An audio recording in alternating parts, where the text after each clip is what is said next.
Hello and welcome to Politics Today. I am Farrukh Pitafi. Today we are going to talk about Pakistan-US relations, but don't be deceived by the mere title because the focus will essentially remain the commonality of interest in the region, and that is primarily Afghanistan.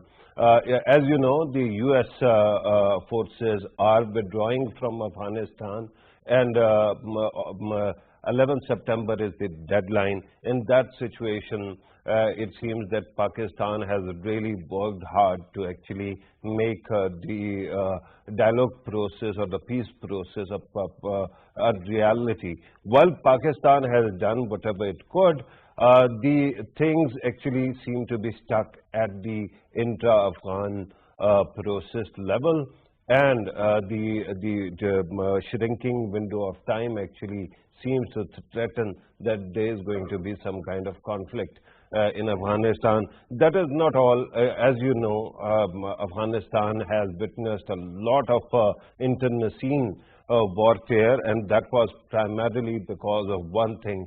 The neighbors of the country have been indulging in proxy wars, and that we saw. The country was actually invaded repeatedly. First, it was invaded by the British, then it was invaded by the Russians or the Soviets, and now the US presence is there. But it seems that the entire structure starts crumbling. I'm talking about the political consensus the moment the foreign elements leave the country. So what exactly is going to happen in coming days? How does this play out in Afghan-Pakistan relationship and Pakistan-US relationship? We are going to talk about all these matters. Before I actually introduce the guests and before I actually show you a report that our team has made, let me also mention that today the US sent PPEs and other equipment for the fight against coronavirus, and one should be gracious and actually say that that was a good gift. But before we actually move forward, let us watch the report that we are going to show you, and then we are going to introduce the panel. For the past several years, Washington has seen Pakistan purely from the Afghan prism, and there is no indication that the Biden administration will be deviating from that policy. The relationship has largely remained transactional throughout history.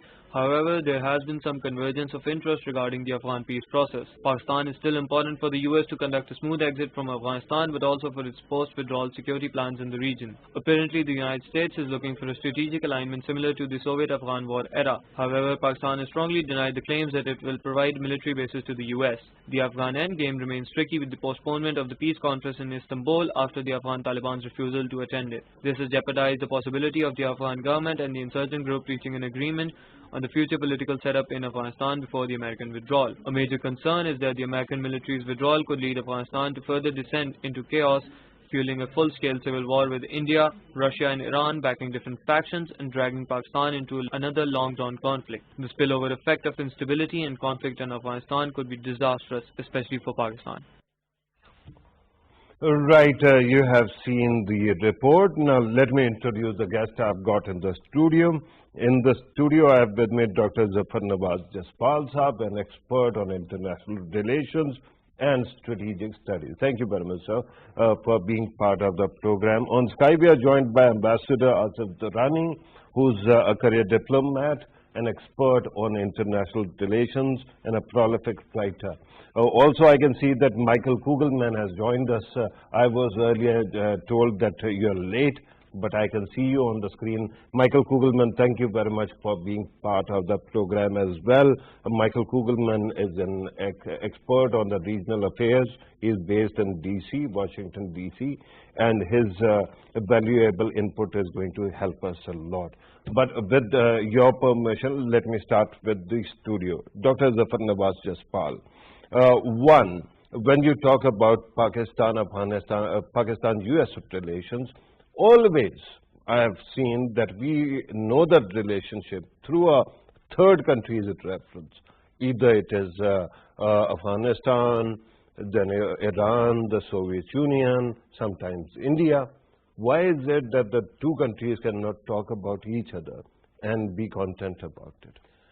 I think that Pakistan in the U.S. foreign and strategic policy calculation is always become more significant because of the United States geopolitical pursuits in the global politics. Okay. So that's why whenever you see that they try to link Pakistan, starting from the CETO, CENTO, then again our agreements, then first Afghan war, and then recent war on terrorism, Pakistan was made an ally. And when we say ally, it means that it is a more geostrategic kind of a relationship which overshadow or dominate the other kinds of the engagement. Second is that Pakistan was always willing or getting from the United States or expecting from the United States military equipment assistance, and then some kind of our bandwagoning objective was how to balance India within the region. So our focus on the United States was also very much visible what was, and now it's not as such. Second important thing in this context is the Americans approached Pakistan, especially after the end of the Cold War, particularly for Afghanistan.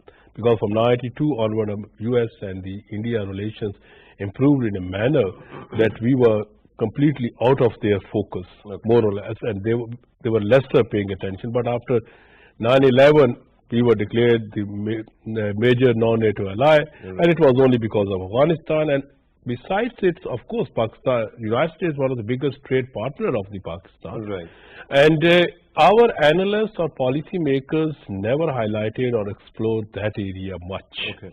And in the future, whatever the contact with the United States will be, it will be more in the non-traditional security domain rather than this traditional security domain, and that we have to make it clear. Though our national security advisor, when met in Geneva, some people, it was again Afghanistan referred. Right. If Afghanistan is not there in the current global, you can say, setting or whatever the trends are maturing, I think Pakistan is no more fit in the American strategic calculations because they have now, they are more working on the Quad in this region. And Right. And believe you me, even before Quad, even before the US-India nuclear cooperation or strategic cooperation, this was more or less the kind of language that I used to hear from Pakistani analysts. And I'm talking about past 30 years. And let me go to Michael Kugelman. Michael, thank you very much for joining us once again. Let me ask you about this nature of their relationship. If you look at it, every relationship, whether you say it is a strategic alliance or it is something else, in its essence, everything is particularly a kind of a relationship where everything is calculated and everybody seeks some kind of benefit out of it. Why is it that then Pakistan and the US always talk about transactional relationship, not anything beyond that? Well, you know, it is definitely a relationship, but I don't think that's necessarily a bad thing. There are very few truly strategic relationships, very few strategic partnerships in the world, and certainly in terms of the United States, it doesn't have all that many. So this doesn't mean that a transactional relationship is destined to be bad and not work out, though certainly there are so many dysfunctions and disconnects in the U.S.-Pakistan relationship.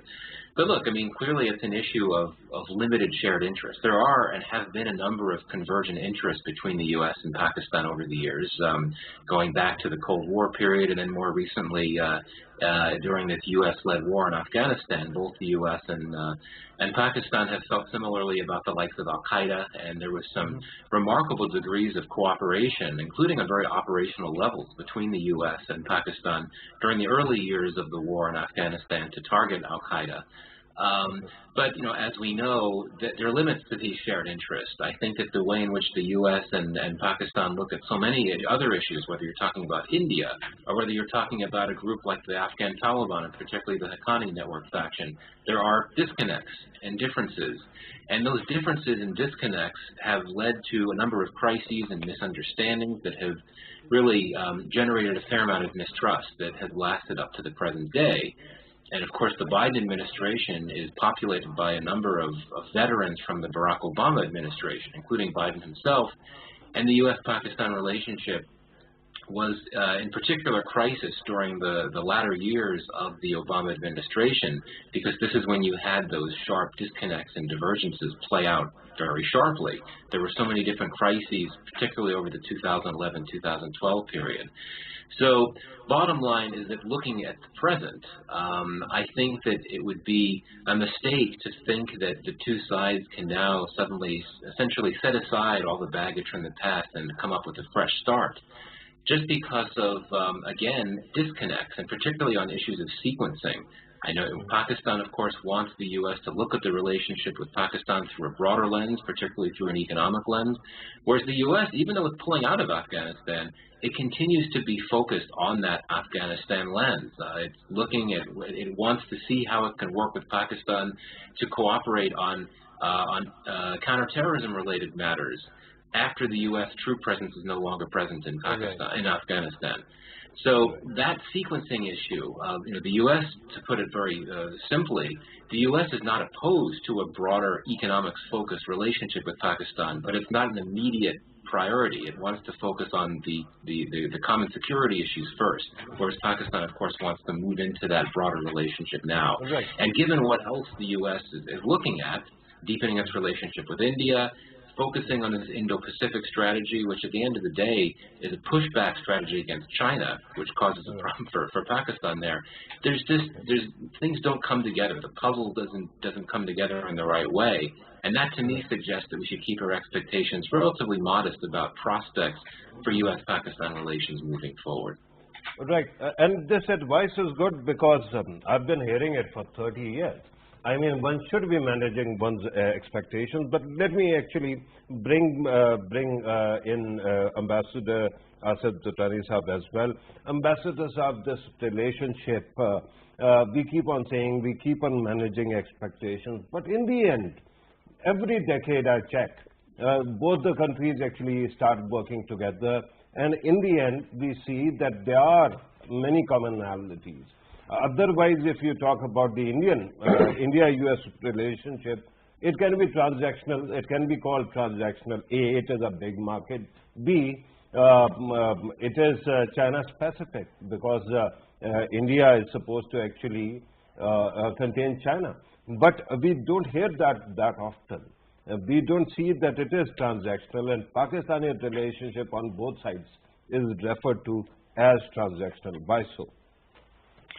Well, I think there's more rhetoric to it, and I think this hype has been raised from the Pakistani side because when they start complaining about the United States, so they call it transactional. Of course, the United States has its own priorities. For instance, if I refer to Michael Kugelman's narrative about counterterrorism, America's counterterrorism strategy, even while leaving Afghanistan, they still want to be operative there in Afghanistan. So in first place, why the United States is leaving? If there's still a threat of terrorism emanating from Afghanistan. So this is a question. So they are leaving.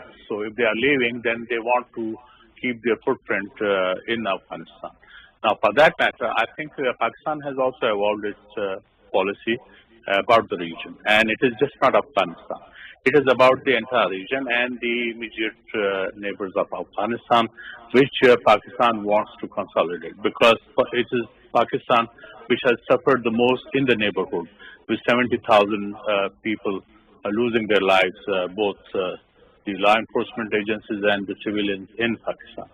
So in that respect, I think now there's a realization just to give priority to your own interests, and that is that there has to be peace in Afghanistan. Now, United States did not enter into a peace agreement with the Taliban. They had a transactional relationship under which United States agreed to leave Afghanistan, and Taliban gave assurances about not giving, bases to Al-Qaeda or Daesh in the territories under their control. So that you can call as a transactional relationship. But at the same time, United States wants to remain engaged in Afghanistan through Ashraf Ghani government. It means they still want to leave a bone of contention in Afghanistan by supporting Ashraf Ghani government and that would mean that there is going to be enmity between Taliban and whatever dispensation is in Afghanistan, whether it is Ashraf Ghani or others, and supported by the United States. So I think there is some kind of dichotomy in the United States policy vis-a-vis Afghanistan and their withdrawal policy. So I think we should see and we should watch it, because this is again, the United States has entered into a transactional relationship with Afghanistan as well. They have entered into transactional relationship with the Taliban, while they recognize, even if grudgingly, that the Taliban are a substantive stakeholder in the game in Afghanistan. So it is still a confusing thing. It is still evolving, and I think Pakistan should also should not jump to the conclusion that with the withdrawal of the United States, we'll have some different kind of a relationship. I think it will continue. There'll be ups and downs, but at the same time, I think the economic part has been stable over the years, and it is going to continue. But it also depends that how the otherwise security situation emerges, because while announcing the withdrawal of the American troops, President Biden also specifically said that while we are withdrawing from Afghanistan, we our next so-called front, not in so many words, our next front would be China. We will be competing with China. So it means that now they are shifting the scene from Afghanistan to China. Now, what kind of a relationship or what kind of a scenario emerges vis-a-vis China, including the Indian factor and expectation from India to counter China? I think this is going to be interesting in the coming days and weeks and months. Right. Yes. That's a good point, sir. There is a reason I actually brought up the transactional aspect Dr. Zafar Nawaz just filed. On one side, the question is that every time there is a new agreement, for example, after 9/11, Pakistani president of the time, General Pervez Musharraf, actually committed to doing a lot of things. And at that time, people compared this situation to how Egypt had actually bargained for the waiver of its foreign debt, right? And later on, we saw how China actually got relief through IMF when they were going to attack Iraq. But there we saw transactional aspects. In our case, the president of Pakistan at that time says that it doesn't look good that we are going to talk about money. We are cooperating. Regardless of what happened later, how much investment was made, it seems that even in transactions, we are not that much effective, are we? No, it's a wrong way of looking when the Egypt versus Egypt, US and the US Pakistan. Right. We have to not forget that after the 9/11, the situation was entirely changed. United Nations Security Council passed the resolution. America declared war. The Senate approved that treaty. Okay. And unlike historically, India agreed to provide them bases. Srinagar base was announced, and Americans were in a fix whether they can use the Pacific Command as a main or a central command, but this Afghanistan comes under the domain of historically in the central command, so and they went. Okay. Pakistan hadn't any capability at that time to interrupt or intercept any violation of his fly. Yeah. So I think these were the realities which journal calculated and immediately agreed. Okay. So these were the realities. So when you are the first Gulf War, Egypt was very powerful, or there was some kind of negotiation? Look, please. Iraq war? No, Was there? Wait a minute. Was Turkey very powerful, or it still had some kind of leeway? So negotiation. No. People, when you make like these kind of the comparison, you fail to understand.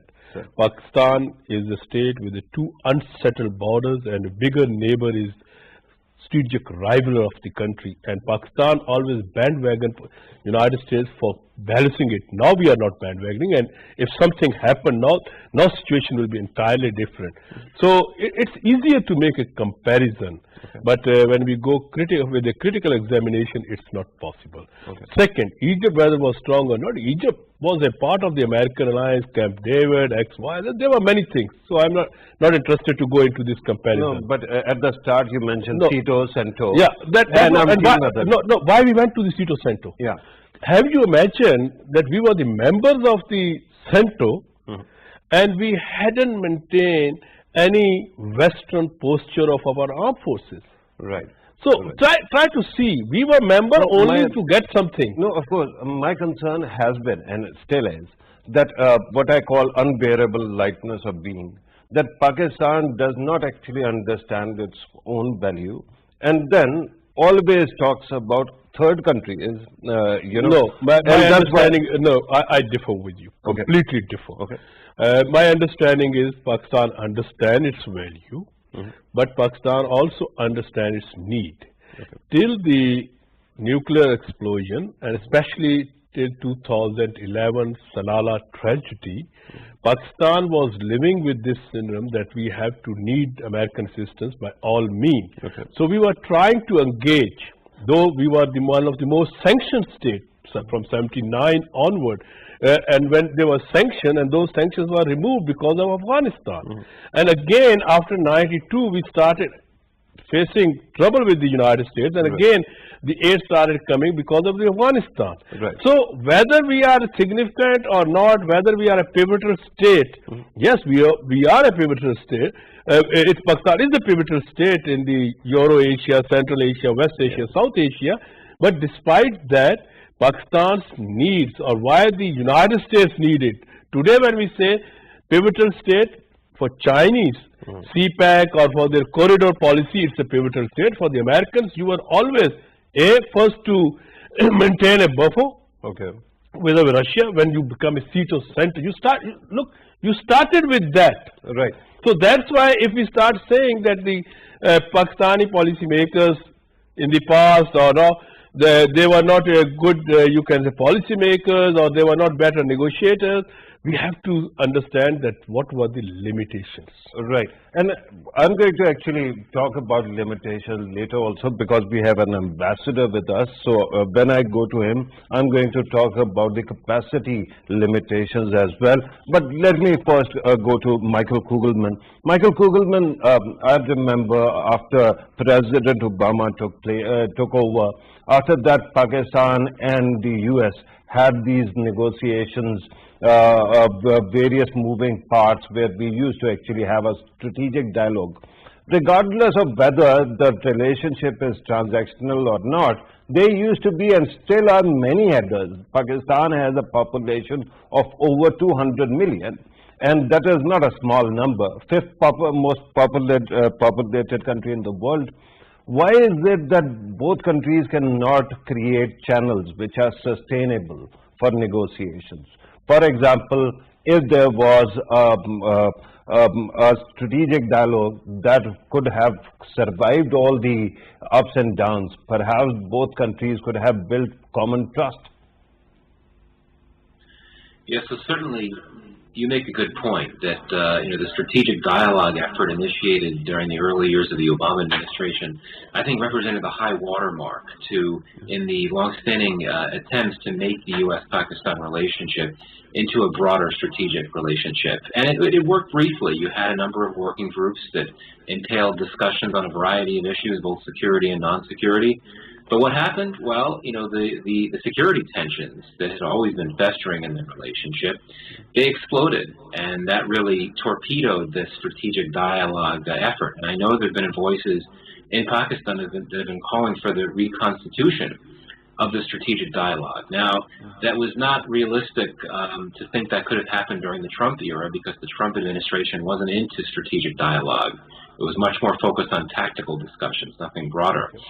So now we have the Biden administration, which has a number of members that were involved in the strategic dialogue during the Obama years. But I think, again, to get to something that I had mentioned earlier, there's a disconnect in terms of priorities and preferences. At this point in time, you're not going to get much support or buy-in from senior officials in the Biden administration for reconstituting a strategic dialogue at a moment when the U.S. government is focused laser-like on the Afghanistan situation, and that will certainly remain the case for the immediate term until the pullout is complete. And then beyond that, into the midterm, when the U.S. is trying to transition into a model where it could ensure that it has a counterterrorism capacity when troops are no longer in Afghanistan, and it wants to be talking to Pakistan to explore opportunities for cooperation in that regard. Perhaps after some time, if the U.S. concludes that things are going on a path in Afghanistan in ways that it's encouraged, such as the fact that you have a peace process that starts to pick up with Pakistan's assistance, I wouldn't overstate that possibility. But bottom line is, if the U.S. concludes that it's satisfied with where things are going in its relationship with Pakistan, in the context of cooperation in the peace process in Afghanistan and on counterterrorism, at that point it may be ready to focus more broadly on this issue of strategic dialogue. But I think even that is unlikely, and I think the best thing we could hope for, the most realistic prospect we can hope for, I've repeated this on your show in the past, is to look at the notion of strategic dialogue through non-official channels. Why can't you make efforts to draw on the very impressive people-to-people relations between the two countries so that you can have business leaders, academics, others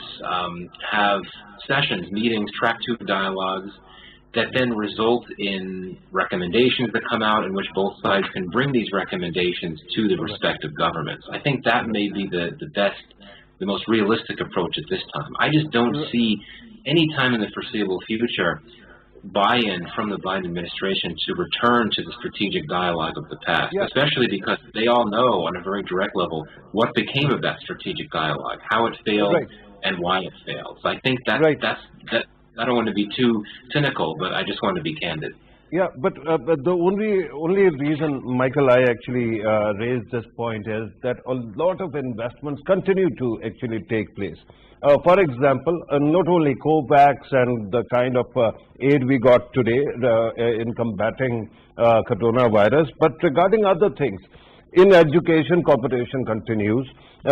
Investment in America still remains Pakistan's number one trade partner. In energy, in infrastructure, there is investment. So basically, all those headers are there. The only thing is to actually compile them and institutionalize them. That shouldn't be a big problem. If you don't want to call it strategic dialogue, you can call it anything else. But there would at least be some kind of concerted effort to build on the gains that we have made already. No, you're absolutely right. And, the U.S.-Pakistan bilateral trade volume has set new records in recent years during the Trump administration. I don't want to underplay that very real progress. But the challenge is I just don't think on the U.S. side that you're going to have any type of immediate term buy-in for this notion of identifying some type of mechanism to allow the two sides to build on the gains in the past, focused on the non-security spaces. Certainly, you could look at some potential areas like climate change, which is where both countries are very focused on that issue. But I think that Pakistan got a pretty strong message when the Biden administration did not invite Prime Minister Khan to that global climate change summit, at least not initially. Sort of an indication of where U.S. priorities lie. Cyber security, piracy, these are all areas where I think there could be scope for cooperation, but not necessarily in the bilateral context, maybe more so in a broader multilateral context. Maybe these are areas where the U.S. and Pakistan can work with other countries through broader regional and global channels. Right. Let me now go back to Ambassador Asif Durrani Sahab. Ambassador Sahab, I've been saving a question for you, and that is about our capacity to capitalize on any relationship. Pakistan, when it comes to the hard power, has always played an important role. May it be Afghan Jihad, during the Afghan Jihad time, and then against the war on terror as well.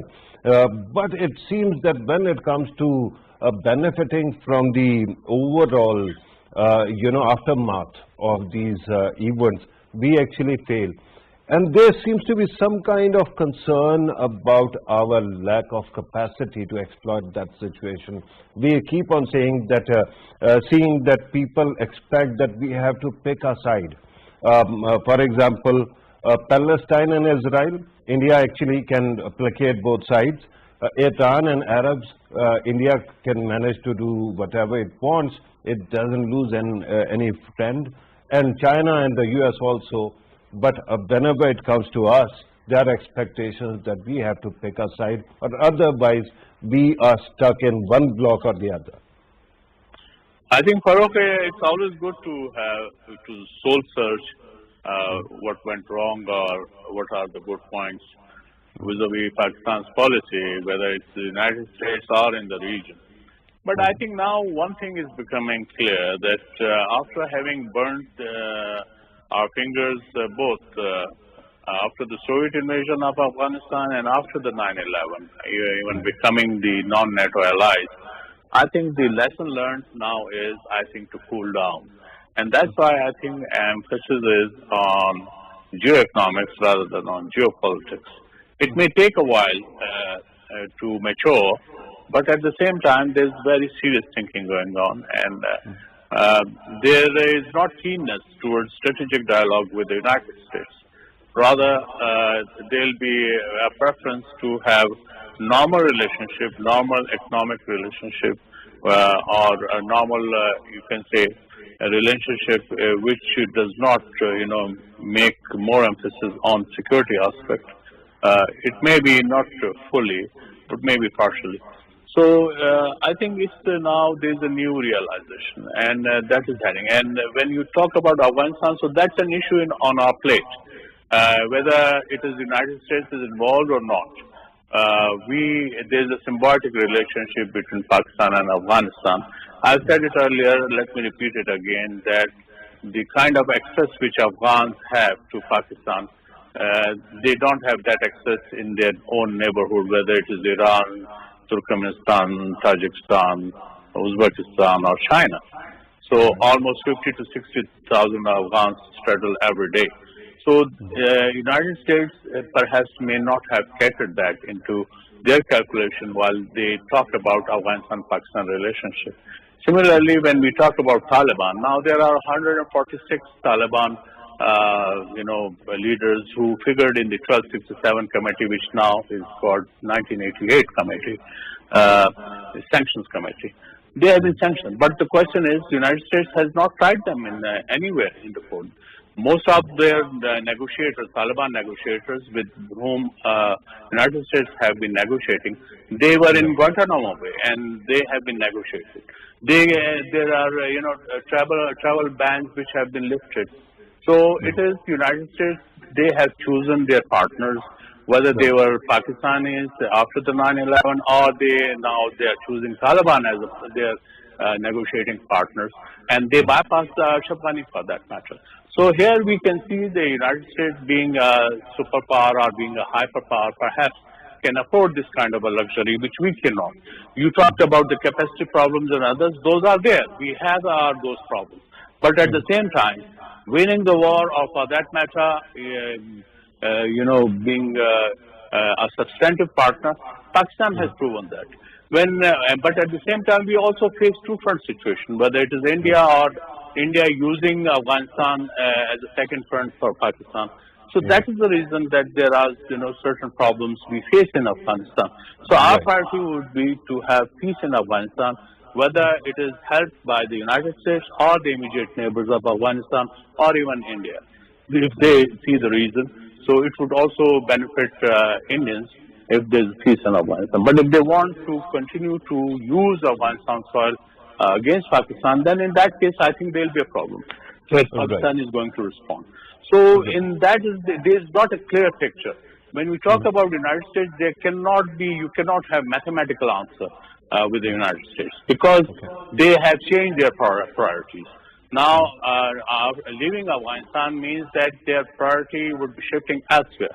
They have already made it clear, Mr. Biden and Secretary of State Tony Blinken has already made it clear that it is not going to be kinetic with Afghanistan. It is going to be diplomatic. It is going to be financial assistance. It is going to be, security assistance. But that would be training part. So they have made it in, and then also Mr. Blinken in his interview with the BBC4 on 5th of May made it very clear that now the people who had taken us for a ride to United States or NATO in the neighborhood, and he also included Afghans themselves, he also included Pakistan and other neighbors, including China and Russia. They said they'll have to now pay, and which means that they'll have to play a more responsible role in bringing peace to Afghanistan. So I think these are the priorities which United States has set for itself, and I think the region would be responding accordingly. Right. Yes. Right, sir. But here's a problem. I keep on bringing the discussion back to Pakistan, right, and the US. And there is a reason why I do this. Even now, when we are talking about geoeconomics, it is essentially a vision not merely about Pakistan's economy, which could benefit only directly, but we are talking about the regional consensus of working together. Pakistan has 200 million plus population. It must have needs. It could be a great market as well. And we just heard Michael Kugelman telling us that there is always a space for civilian or citizen level engagement between the two countries, where Pakistani diaspora and Pakistanis can play a role. I want to actually understand whether there are capacity issues in Pakistan's imagination and working or not.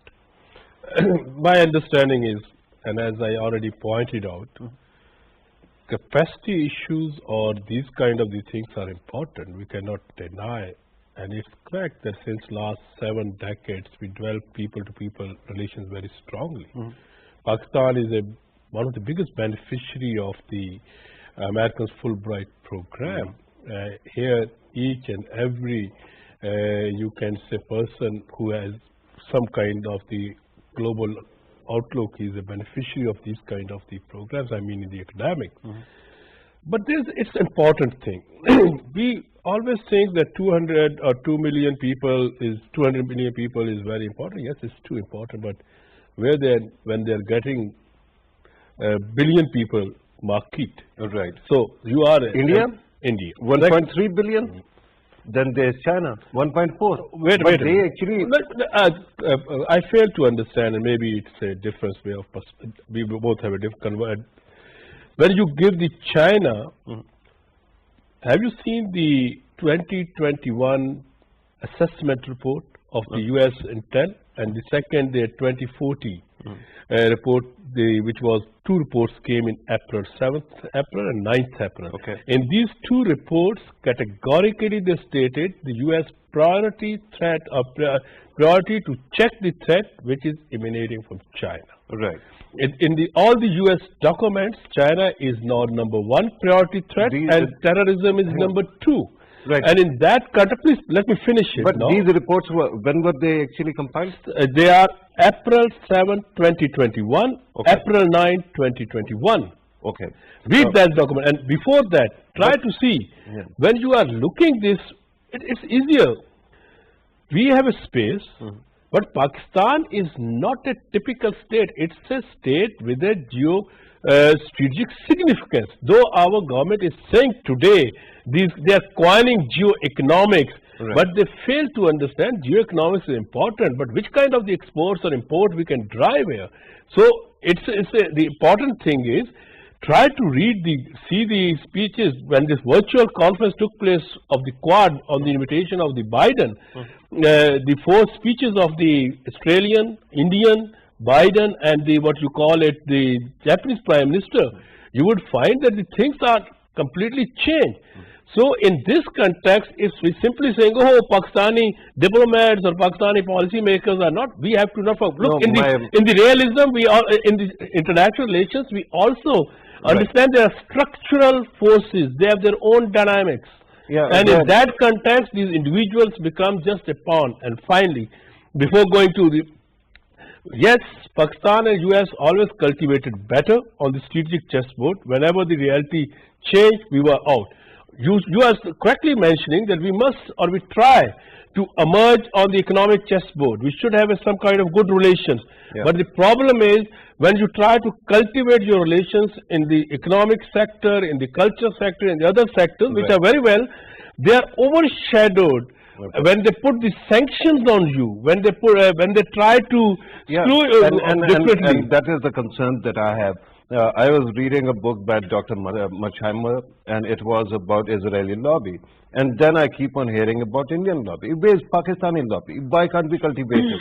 But with due respect, I'm told... with due respect, lobbies have only options when you are domestically or you are more attractive for them. Right, right. Strategically, you are no more attractive. So we have to live with this reality.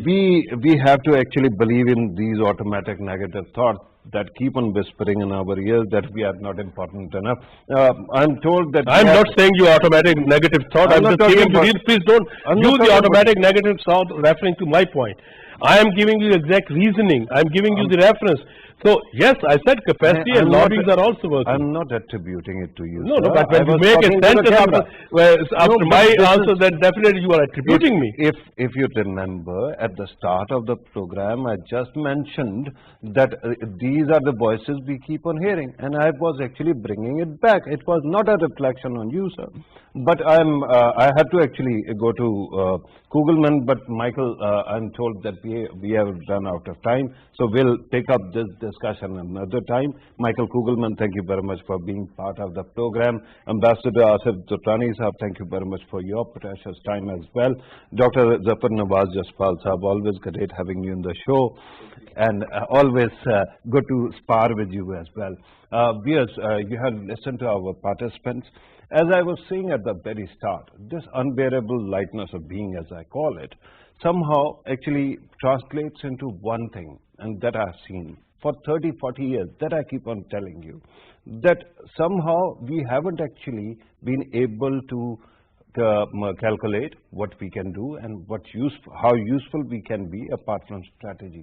Perhaps a national security document, if we have one, might be able to actually tell us what can be done, and that might actually ensure that we don't end up in closed ended streets, and we can always